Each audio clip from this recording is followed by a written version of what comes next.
गांव के अंदर नहीं लिया जाएगा, क्योंकि सिटीजन अमेंडमेंट एक्ट में मुसलमानों का नाम ही नहीं। उस वक्त क्या रास्ता बचता है? उस वक्त सिर्फ रास्ता बचता है बांग्लादेश का, उस वक्त सिर्फ ऑप्शन बचता है भूटान का, उस वक्त सिर्फ ऑप्शन बचता है पाकिस्तान का, अफगानिस्तान का।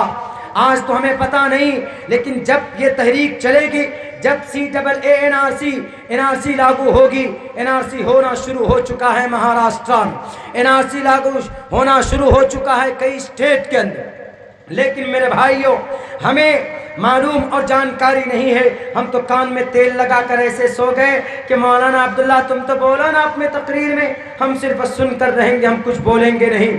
जब तक हमारे नौजवान तालीम याफ्ता नहीं होंगे, जब तक हमारे बच्चे डीएम नहीं बनेंगे, जब तक हमारे बच्चे एसडीएम नहीं बनेंगे, जब तक हमारे बच्चे एसपी नहीं बनेंगे, जब तक हमारे बच्चे डीएसपी नहीं बनेंगे, जब तक हमारे बच्चे एसओएचओ नहीं बनेंगे, हमारे बच्चे हेड ऑफिसर नहीं बनेंगे, हमारे बच्चे आईएएस कलेक्टर नहीं बनेंगे, तो मेरे भाइयों फिर हमारी तर्जमानी कौन करेगा?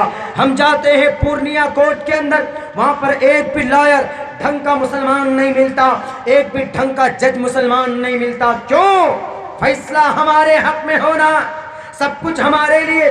बाबरी मस्जिद का केस लड़ने के लिए एक भी मुसलमान ढंग का कोई लॉयर हमारे पास नहीं था।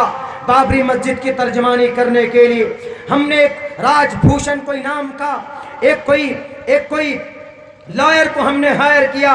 उसकी 1 घंटे की फीस, 1 घंटे की हियरिंग की फीस 1.25 लाख रुपए थी। बाबरी मस्जिद की हियरिंग की फीस। क्यों?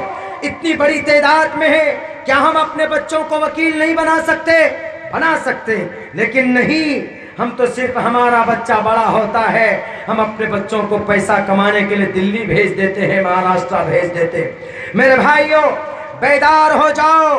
आपको भारत से गाजर मूली की तरह काट कर सलाद बनाकर जैसे हम खा जाते हैं, ऐसे ही गाजर मूली की तरह काट कर खाने के लिए, आपकी हड्डियां और गोश्त चबाने के लिए बातिल ताकतें एक प्लेटफॉर्म पर खड़े हो चुकी। कब हम पैदा होंगे? कब हम खड़े होंगे अपने मैदान, अपने पैरों पर? कब हम इन बातिल ताकतों का मुकाबला करेंगे? हमारा कुरान सच्चा है, हमारी हदीस सच्ची है, हमारी शरीयत सच्ची है। जब हम सच पर हैं तो हम क्यों बुज़दिल बने बैठे हैं? जिसका खुदा 33 करोड़ है, जिसके ईश्वर के अंदर ईश्वर बदल जाता है, जिसका परमात्मा बदल जाता है, जिसका मंत्र बदल जाता है, जिसका उपदेश बदल जाता है, जो बुत परस्त हैं, जो मजूसी हैं, जो काफिर हैं, डिसबिलीवर हैं, पैगन है, जो जालिम है, जो संविधान को नहीं मानते हैं, आज वो ताकतवर बन चुके हैं। वो ताकतवर हैं, वो गलत पर बातिल पर है, वो ताकतवर, और हम हक पर हैं तो हम कमजोर। मेरे नौजवानों क्यों ऐसा हो रहा? इसलिए जवानों संकल्प लो, आज आपका ये जलसा उसी वक्त कामयाब होगा। हमारे जितने भी नौजवान हैं, वो जो फ्री फायर में घुसे हुए हैं, वो फ्री फायर से निकलो मेरे भाइयों। आप एजुकेशन प्राप्त करो, तालीम हासिल करो। अपने मोबाइलों में जो फिल्में देखते हो ना, ये सिस्टम बंद करो। फिल्में देखो, मना नहीं कर रहा हूँ, लेकिन फिल्म देखने से ज़्यादा चिंता आपको आपकी नमाज पढ़ने की होनी चाहिए।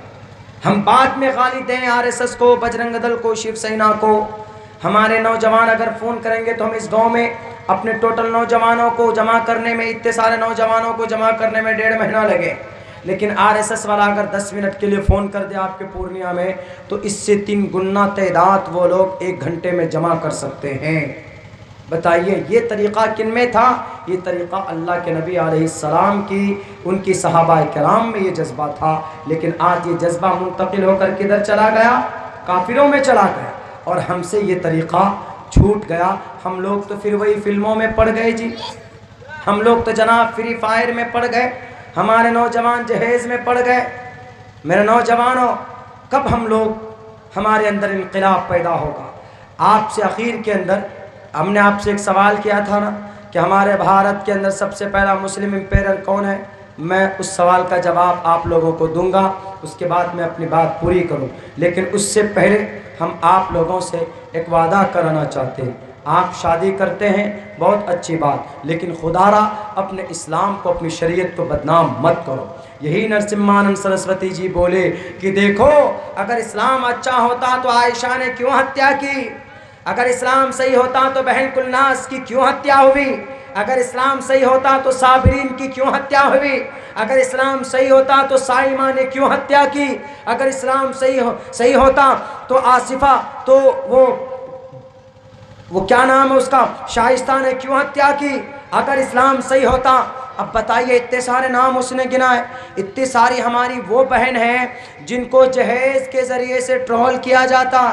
शादी होती है, शादी के बाद भी क्या कहते हैं कि हमको ससुर ने खपाची नहीं दिया, हमको ससुर ने अल्टो गाड़ी नहीं दी, हमको ससुर ने i10 ग्रांड न्यूज़ गाड़ी नहीं दी, हमको ससुर ने, हमको भी गाड़ी का बहुत शौक़ है, बहुत ज़्यादा हमको भी शौक़, लेकिन हम ससुर से नहीं मांगते। हम, या आप में से भी बहुत से लोगों को है, लेकिन वो अपने ससुर को नहीं मांगते। लेकिन ज़्यादा बड़ी तादाद किन लोगों की है, अगर गाड़ी